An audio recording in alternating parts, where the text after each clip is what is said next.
Bienvenidos al Sistema Informativo Acción Legítima. Gracias por su compañía. Hoy es el último capítulo de la serie Morir para Prevenir.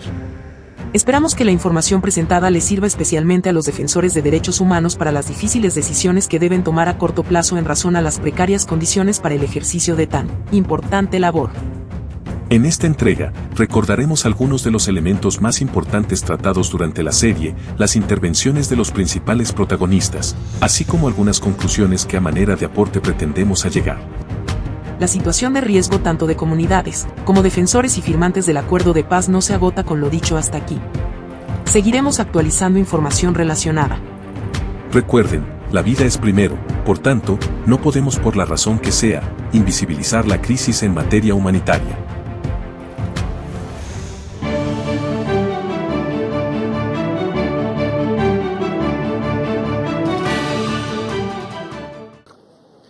Santo Domingo, Cauca, ha visto el proceso del M-19 hace 33 años o 35, los procesos de la FARC ahora recientemente 2016, y hoy está ahí el Estado Mayor Central que llaman, que está matando indígenas ahora, en honor, mire la indígena que mataron.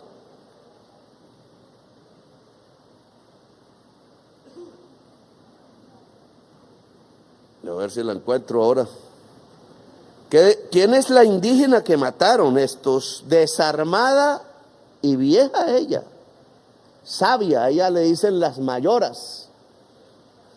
Esa señora escribió lo siguiente, y es bueno que aquí en Tierra Alta, tan lejos de Toribío, Cauca y Tacuelló, Santo Domingo, Cauca queda en Tacuelló, donde firmó la paz el M-19 y el gobierno, dice lo siguiente, abre comillas, el día que yo muera, el día que yo no esté en el territorio, ustedes no se queden ahí, no les dé miedo a morir. Después de que estén luchando con sus manos, con su bastón, es el orgullo más grande que pueden tener, luchar por la tierra. No como ellos, que son cobardes, que empuñan un arma y con esa arma nos quieren intimidar. Pero no se dejen doblegar, sean valientes, hablen. Carmelina Yule. ¿Usted es pariente de ella? A ver, compañero, es pariente de Carmelina. Bueno, lo ha asesinado quien dice ser un revolucionario, pero que en realidad, Giovanni, en realidad es un traqueto. Traquetos vestidos de revolucionarios asesinando dirigentes populares desarmados. Otra vez la misma historia. ¿Qué puedes decirnos de Carmelina? Carmelina fue una mayora que nos enseñó desde su experiencia, desde su conocimiento, entró a participar en la autoridad, fue guardia indígena y por supuesto siempre defendía con su comunidad también el proyecto de vida del resguardo de Toribío. La mayora nos dejó muchas enseñanzas y por supuesto nos dejó siempre en el corazón, siempre la posibilidad de que sigamos el legado que nos han dejado todos nuestros mayores, que es conocer la historia, saber qué estamos haciendo y también proyectar nuestros sueños. Así que la mayora Carmelina aquí, quiero que todos, porque la idea es que con toda la enseñanza que ella nos dejó, nosotros en vez de ponernos tristes, más bien seamos fuertes, porque tenemos que seguir para adelante y yo solicito, señor presidente, un minuto de aplausos por la mayora Carmelina.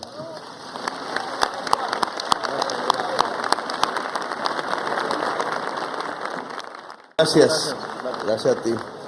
Esto que lo reciba ya el tal Iván Mordisco, no sé quién. Era chofer de un comandante de la FARC. La FARC hizo la paz y el chofer se quedó con los negocios.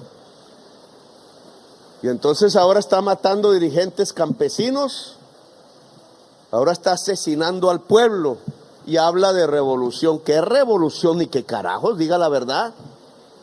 Deje de usar la memoria de Manuel Marulanda Vélez, que por lo menos se atrevió a hacer una revolución de verdad. Es un traqueto.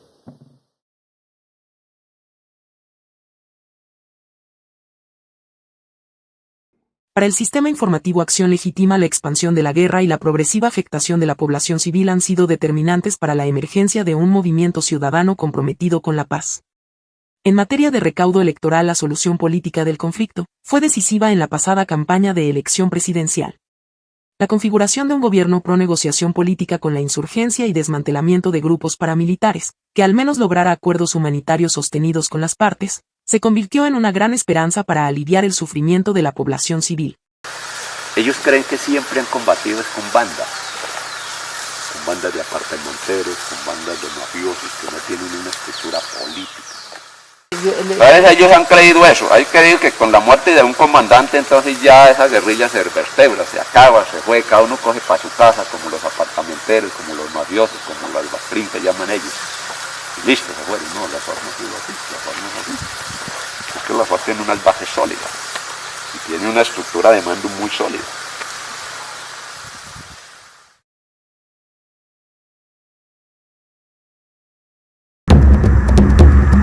Después de varios días de recorrer las montañas del departamento del Cauca, estamos con el comandante del Comando Coordinador de Occidente. El Estado colombiano lo llaman grupos residuales de las FARC, otros lo llaman disidencias de las FARC. Aquí el comandante de esta estructura, que a su vez tiene a su cargo otras 8 subestructuras, dicen que no son ni disidencias ni grupos residuales. Entonces, ¿qué son ustedes? Nosotros en lo real somos la verdadera resistencia armada de las FARC, ya que nosotros en el mal llamado proceso de paz, pues nosotros no fuimos a ese acuerdo que se estaba dando en La Habana. Quedamos haciendo resistencia como Frente Primero Armando Ríos. Y por tal razón no somos ni disidentes, ni somos grupos narcoparamilitares, como nos suelen llamar. Entonces usted me está diciendo que usted estaba en el Guaviare, o sea, usted estaba en los Llanos Orientales y ahora está acá. Significa que estos grupos, varios de estos grupos que han surgido, ya tienen una coordinación al mando de Gentil, de Iván Mordisco, de usted. O sea, significa, a usted le está dando la noticia al país de que ya hay una coordinación a nivel país. Nosotros, desde el momento que tomamos la determinación de dar continuidad a la lucha armada como alternativa por la toma del poder, ya que mirábamos que el acuerdo pues no iba a ser cumplido por parte del Estado y del gobierno, entonces nosotros tomamos la determinación de irnos hacia las áreas que iban quedando con el fin de ir creando nuevas estructuras. No quedar solamente como el Frente Primero, sino la creación de nuevos frentes y la retoma de las diversas áreas. A partir de allí, pues entonces tenemos varias estructuras en diferentes escenarios.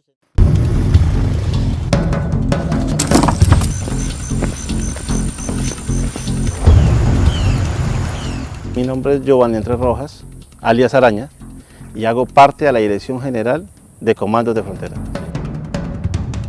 Nosotros somos una organización política militar y no estamos al servicio del narcotráfico. Nosotros no estamos al servicio del narcotráfico.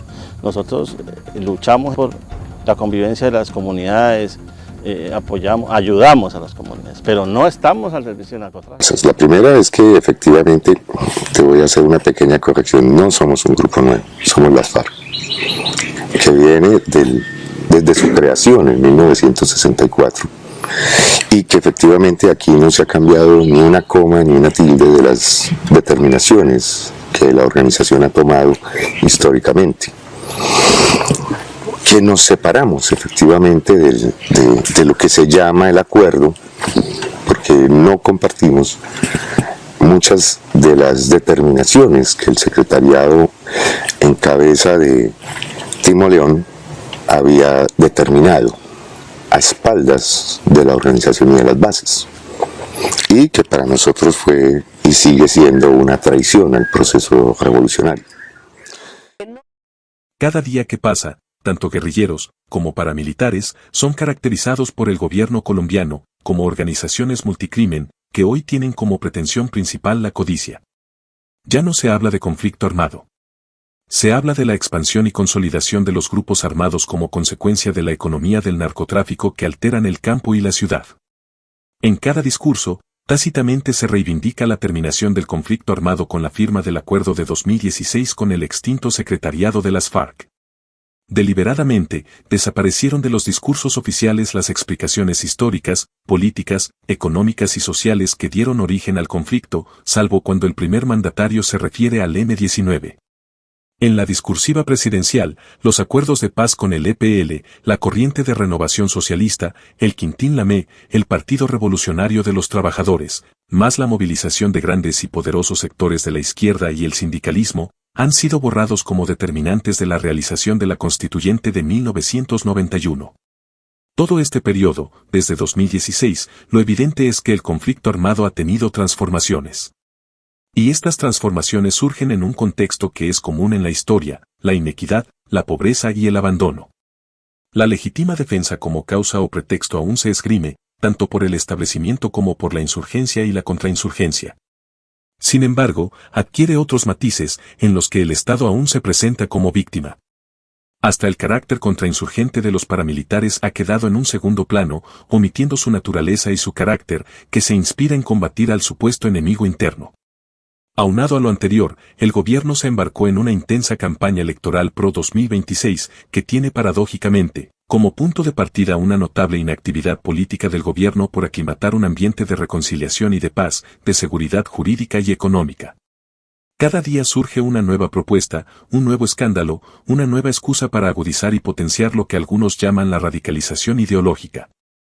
Para algunos analistas, el Ejecutivo se mantiene en una intensa gira discursiva, sin que se presenten resultados en cuanto a la prometida transformación de las estructuras sociales y económicas, para ponerle fin a una historia de exclusión e inequidad como única forma de sentar las bases de una paz sostenible.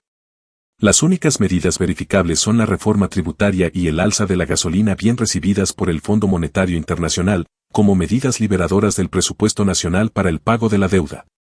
Atrás quedaron las consignas del desarrollo de las fuerzas productivas, de la industrialización del campo y la ciudad y la concertación con todos los renglones de la economía para su fortalecimiento o reactivación.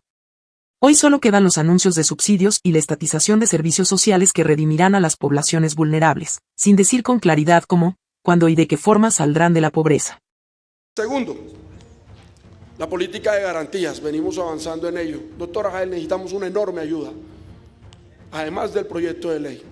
¿Sabe cuál es? Hay que modificar la norma sobre contratación en Colombia. Este gobierno, gracias al esfuerzo de los colombianos y gracias a la bancada de gobierno de ese entonces, gestionó enormes recursos en una reforma tributaria que por primera vez afectó a los más ricos y no a los más pobres, y destinó parte de ese recurso, entre otras, a la defensa de los derechos humanos. Nosotros incrementamos el presupuesto de la UNP en más de 1 billón de pesos. Nosotros cuatriplicamos el presupuesto de la Dirección de Derechos Humanos, multiplicamos en más de un 600% el presupuesto del decreto 660, pero ¿sabe qué ocurre? Que hoy todo está en los trámites del enemigo interno que señaló el señor presidente, en las licitaciones y en los vericuetos que hacen que los recursos que nos ayudaron a conseguir ustedes desde el Congreso no puedan ser invertidos en la prevención y en la protección. Queremos de verdad avanzar en temas. Necesitamos que la ley sobre contratación impida corrupción, sí, pero no paralice al gobierno. El gobierno del cambio hoy, en muchos aspectos, está paralizado.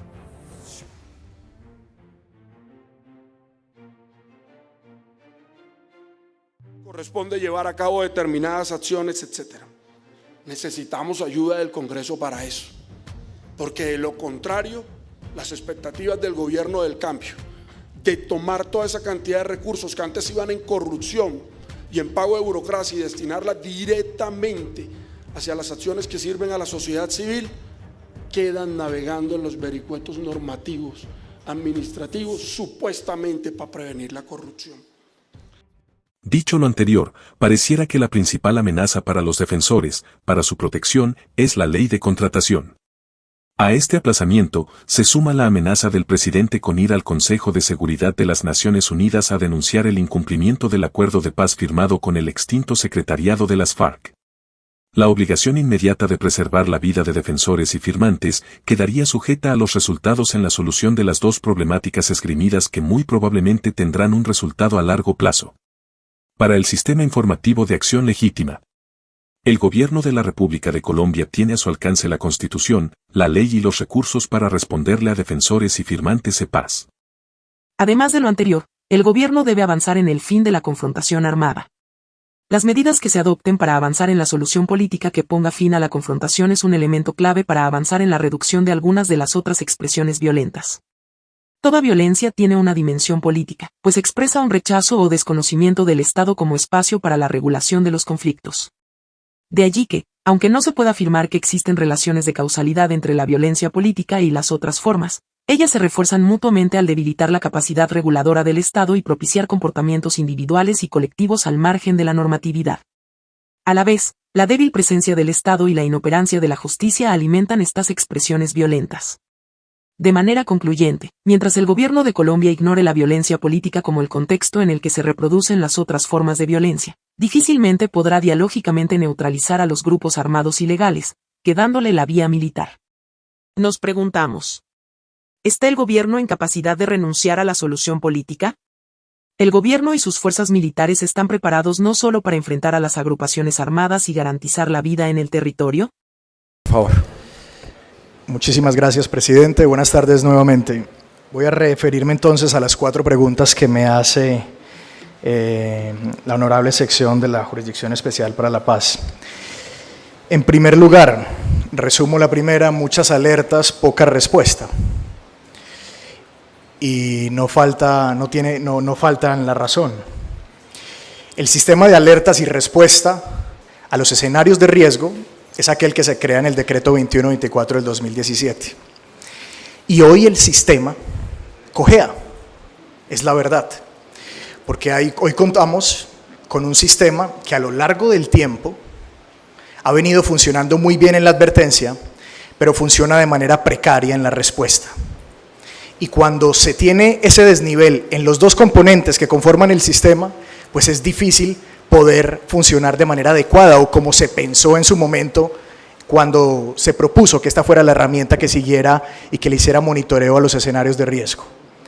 Entonces, ¿qué necesitamos para eso? En la siguiente pregunta. Nosotros hemos hablado de fortalecer la CIPRAT. El sistema tiene 2 cabezas, 2 ejes: el que advierte, que es el defensor del pueblo, y el que responde, que es el Estado en su conjunto, coordinado por el ministro del Interior. Hoy hay fallas en la respuesta, que son evidentes. ¿Qué hemos dicho para solucionarlo? Primero, la necesidad de equilibrar ambos equipos, de aquellos que advierten y aquellos que responden. Segundo, la necesidad de identificar que la CIPRAT, la Comisión de Respuesta a las Alertas, no es solamente una mesa, es un proceso en el cual se pueden involucrar distintos actores para dar respuesta a la alerta. Hoy en día, desafortunadamente, se agota la respuesta a la alerta con una mesa que se hace 10 días después de emitida la alerta temprana, y punto. Es un proceso de respuesta. Tercero, no es hacer un plan de acción, lo que dice el decreto 2124, sobre la alerta temprana, sobre las recomendaciones de la alerta temprana. Es hacer un plan de acción sobre el problema que pone sobre la mesa la Defensoría del Pueblo. La Defensoría del Pueblo presenta unas recomendaciones, por supuesto, pero es la CIPRAT, como dice en el decreto 2124, la que debe elaborar el plan de acción para responder a una alerta temprana. En este momento no se cuenta con eso y desafortunadamente no se ha logrado interpretar de manera correcta el decreto 2124 del 2017. Se sigue pensando y se sigue discutiendo sobre las recomendaciones de la Defensoría y no sobre el problema que advertimos en el escenario de riesgo. Me preguntaba el honorable magistrado Alejandro Ramelli, que entonces la Defensoría, ¿cuál es la evaluación que hace? Nosotros la hacemos de 2 maneras, honorable magistrado, con los informes de seguimiento. Nosotros hoy tenemos, desde el 2017 hasta la fecha, 304 alertas tempranas emitidas. Y tenemos, en el mismo periodo, 216 informes de seguimiento. ¿Qué es eso? Cuando usted emite una alerta, tiene 9 meses, según el decreto, para emitir el informe de seguimiento. El informe de seguimiento es la evaluación que hace la Defensoría del Pueblo a 2 aspectos. Si el plan de acción que salió de la CIPRAT está siendo eficiente y efectivamente ha logrado mitigar el riesgo que advertimos, en primer lugar, y en segundo lugar, una evaluación a la evolución del escenario de riesgo. Desafortunadamente, desde el 2017 hasta la fecha, nosotros tenemos un 1% de los escenarios de riesgo mitigados. Tenemos 65% de escenarios de riesgo que se mantienen y 32% que tienden a agravarse. Nosotros hemos dicho, en las alertas tempranas, la fuerza pública son los que primero responden, al igual que la Unidad Nacional de Protección. Pero, repito lo mismo, si se habla de seguridad humana, pues hay que entender que el tema de reclutamiento forzado, por ejemplo, no lo va a resolver la fuerza pública únicamente. Honorable magistrada Reinere, nosotros efectivamente a través de la resolución 389, el 26 de septiembre del año pasado, instalamos junto con la Procuraduría General una comisión que se llama la COMPRAT, es la Comisión Nacional del Ministerio Público para la respuesta a las alertas tempranas. El objetivo de esa comisión es, como usted bien lo dijo ahora, recoger algunas de las alertas. En este momento están priorizadas 44 alertas tempranas en todo el país que han tenido el más bajo cumplimiento a las recomendaciones presentadas por la Defensoría, y de ahí, en el marco de las funciones de la Procuraduría General de la Nación, analizando los informes de seguimiento y las recomendaciones no atendidas, en el marco de sus funciones poder hacer cualquiera de las investigaciones, si se llega al caso, disciplinarias, como tiene a bien la entidad rectora del Ministerio Público. Y termino, señor presidente, con su pregunta.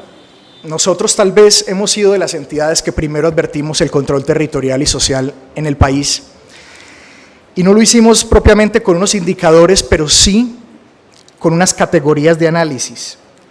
¿Y cuáles son?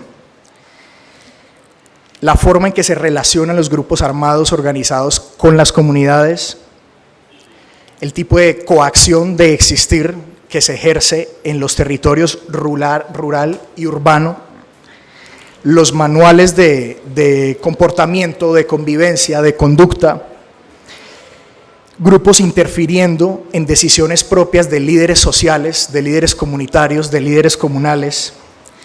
Y esto también se ve, digamos, en algo también que se mencionó acá, en alguna manera en cómo los grupos están usurpando de alguna forma funciones del Estado.